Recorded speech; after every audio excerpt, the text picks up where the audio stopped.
In this section, I will be explaining about the digital video broadcasting and modulation. Now we have seen till the steps of compression, that is a JPEG and the MPEG compression. Now next is to broadcast the video. So we will be seeing the steps after compression. So first step, packetization, scrambling, channel coding, modulation. Then only we will be having the upconversion, amplification and transmission. So the next step after the compression process is packetization. So what is the essence of this slide is that we are going to packetize our bit stream. We have compressed our data and formed some bits. So our next step is to packetize it and form a elementary stream. And these elementary stream, they carry the access unit and they are the coded representation of the presentation units, that is the decoded pictures or the audio frames. So understand these two terminologies, that is whatever we have coded, whatever bits now we are having after our coding, after our MPEG encoding, etc. All those are elementary stream. They are the constituents of the compression layer and they are actually what? They are the access unit. They are the coded representation of the presentation unit. Okay, so all these, they are now being going to formed into packet. And we know that some additional information, always packet headers have to be present in a packet so that we can synchronize it, and also we have to rearrange the packets at the receiving end. So there after the compression layer, it is followed by a system layer which is going to packetize the bit stream. So now we are going to packetize it and the combination of multiple streams into one single bit stream, and addition of timestamp, that is we should be able to rearrange these packets, and also management of the buffers required to decode the elementary streams. So after this doing the compression, we are going to packetize it and we are going to add timestamps to these elementary stream packets, and also management of buffers should be done. So there are series of steps to be performed.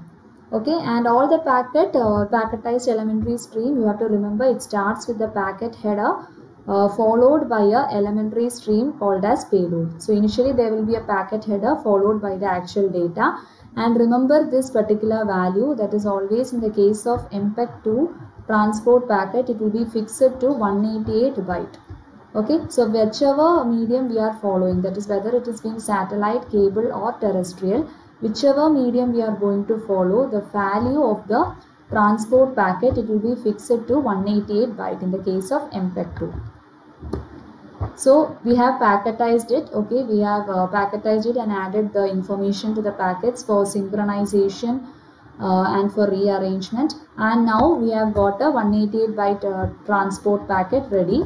Now what is the next step? We have to protect from the hackers, or for security reasons we are going to add encryption algorithm. So just remember the name of the algorithm. It is called as a common scrambling algorithm, which provides the encryption of the video stream. So each operator, they want to guard their system.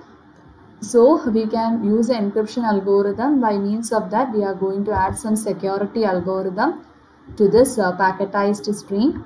And the next step is channel coding. So once the source coding has been done, okay, we have coded our bit stream, we have packetized it, and we have applied some forms of security. So before the modulation is a main section, but before the modulation, some errors may be introduced, burst errors may be introduced in the channel. So for preventing all that, for preventing all these burst errors, we have to do the process of channel coding. So once the source coding operations have been performed, we have to do this channel coding process.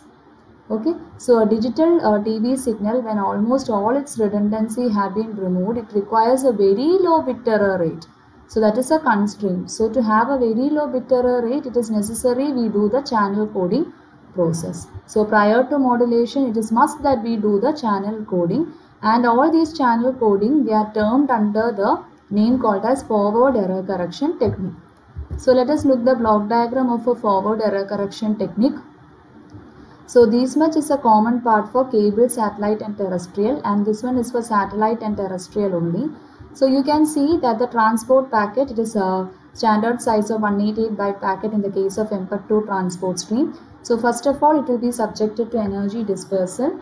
Now remember that the energy dispersal, it is not a part of the error correction process.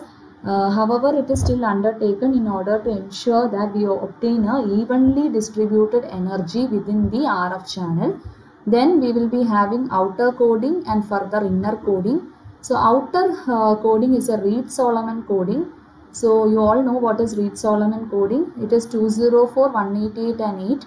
So this represents the number of symbols after the coding, and the second represents the actual number of symbols in the block, and third one represents the number of symbols which can be corrected. So to increase further the efficiency of the Reed-Solomon coding, further we can have a Forney interleaving coding.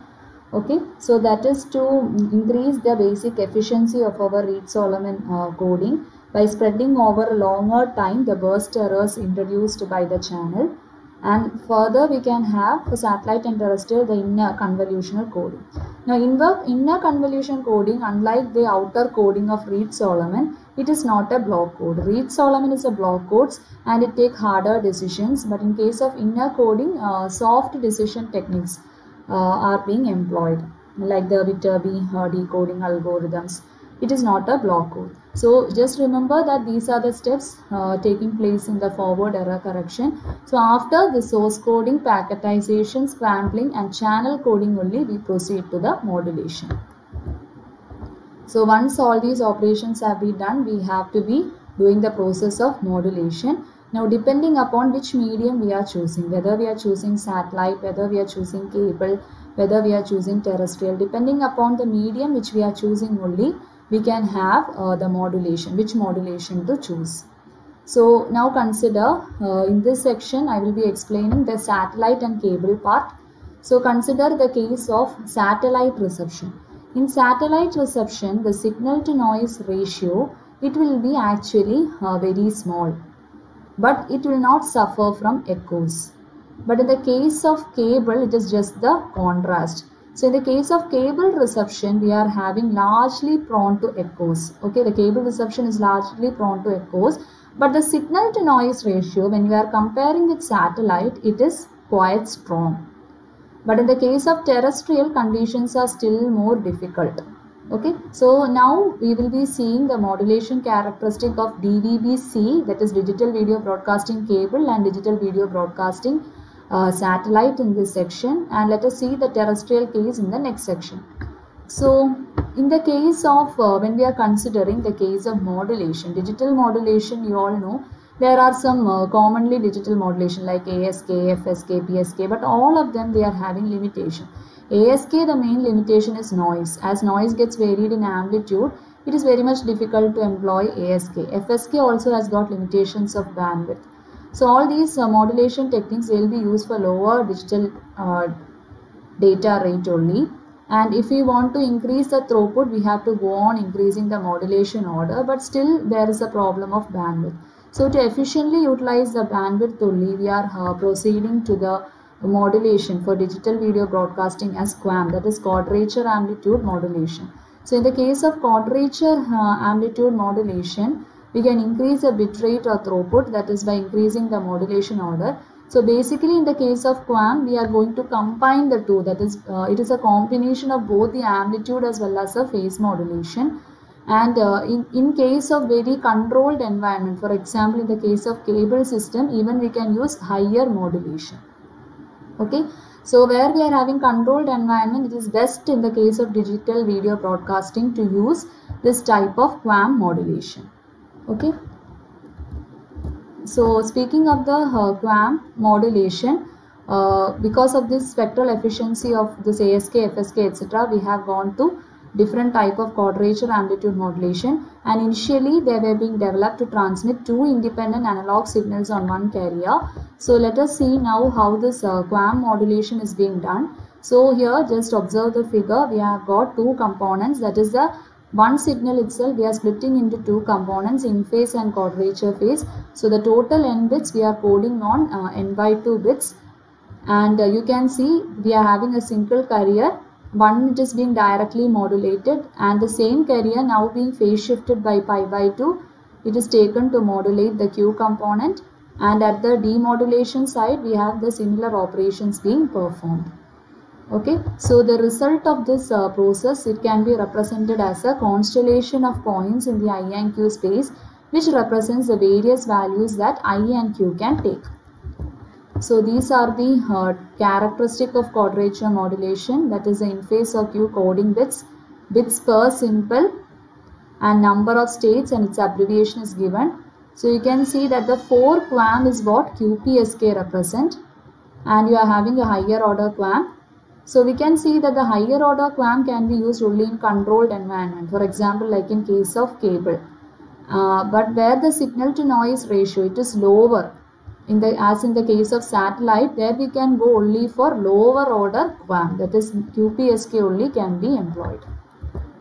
So these are the points, constellation space, it is the values that I and Q can take, different values. So each of the simples, you can observe that it is a unique combination of both the amplitude as well as the phase. Okay, so this is how the constellation will look like. Now here each point is well distinguished from its neighbors, and there is no ambiguity concerning the simple value. But what happens if a intersimple interference tends to occur? Then we cannot distinguish each of these points. Okay, so this is a case where each of the point is well distinguished. Now coming to the modulation characteristics, when we have studied, that is a number of practical experiment or practical test has been conducted, and when we are comparing, the final conclusion is we can use the QPSK for satellite DVB and 64 QAM for cable DVB. So here the comparison is done. So for the bit error rate as a function of SNR, QPSK has an advantage over 64 QAM up to 12 dB, and taking into account of the signal to noise ratio, as I already explained, we can use QPSK for satellite and 64 QAM for cable. So we have made a comparison table also in this case for QPSK modulation and QAM modulation. So in the case of the QAM modulation, that is in the case of 64 QAM modulation, you can say that in the low signal to noise ratio, that is in the case of cable reception, with the low signal to noise ratio above a certain level, there will be unambiguity. That is, we know that in case of 64 QAM constellation, if you are observing the figure, all these points are closer. Why we have chosen 64 QAM for cable? Only because we know that SNR, when we are comparing it with the satellite, it is better. So the points can be placed closer. That is the logic. Okay. So that is why we have gone for 64 QAM in case of cable. But in case if there is more effect of noise and intersimple interference occur, what happens since these points are closer, the receiver will be unable to distinguish. That is what is written. So in that case, if it suffers from echoes, obviously cable reception is going to suffer from echoes. We have to use echo equalizers in the receiver for recovery of almost perfect constellation. But in the case of QPSK modulation, that is satellite, you can see the points. We have chosen it because SNR, it is less when we are comparing with cable. So the points can be placed far apart. So that is the logic used here, and we have chosen QPSK for satellite. But the satellite reception, it is not that prone to echo. So no need of echo equalizers. So that is a comparison made here. And another comparison in the case of DVB satellite, where we are using QPSK. We know that in case of QPSK modulator and demodulator, we can have an absolute phase reference, that is for recovering the phase of the carrier. We can easily employ a phase locked loop. But in the case of cable, DVB cable, where we are using QAM, this phase reference, it will not be present. So for that reason, there will be a phase ambiguity of 90 degree.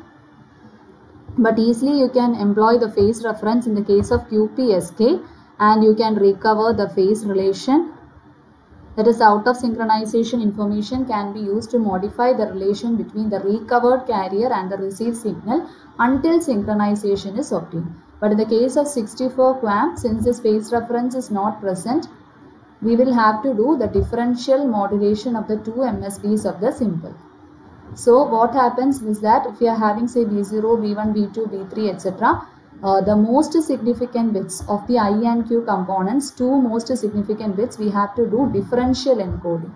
So after the differential encoding process, the state of the MSB of I and Q, it corresponds to a phase change and not to an absolute phase state.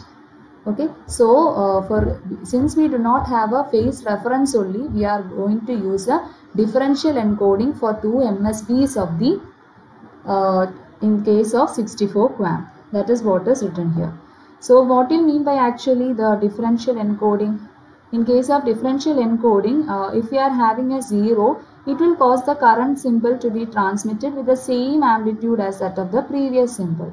And if we are having a 1, that is after the differential encoding, if we are getting a 1, it means that there will be a change to the amplitude which is not used in the previous symbol. So you can observe that in the constellation figures of the QAM also. This is a constellation figure of 64 QAM. So the MSBs after the differential encoding, they will be corresponding to absolute, they will be comprising, that is what is written here, to a phase change. Okay, so that is what is meant here. So these are the basic differences between DVB-S and DVB-C. And looking at the constellation, you have to understand that since signal to noise ratio is higher in the case of the cable, you can have the points placed more closely to one another. So we are using 64 QAM. But in the case of cable reception, it is prone to echoes. So there may be need of using echo equalizers. But in the case of satellite, where the signal to ratio it is low, when we are comparing it with the cable, the points has to be placed more far, and so we are going to use the QPSK. So this is the conclusion, and a comparison is given, that is the need of using echo equalizers and about the phase reference systems.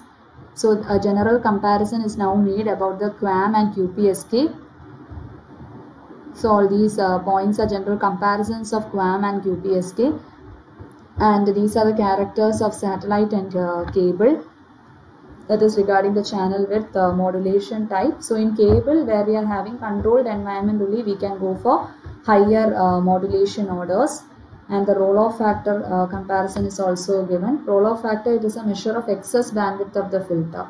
That is bandwidth beyond the Nyquist bandwidth of 1/2t. That is what you mean by roll-off factor. So in this section, we have discussed about step of digital video broadcasting and the modulation characteristic of cable and satellite.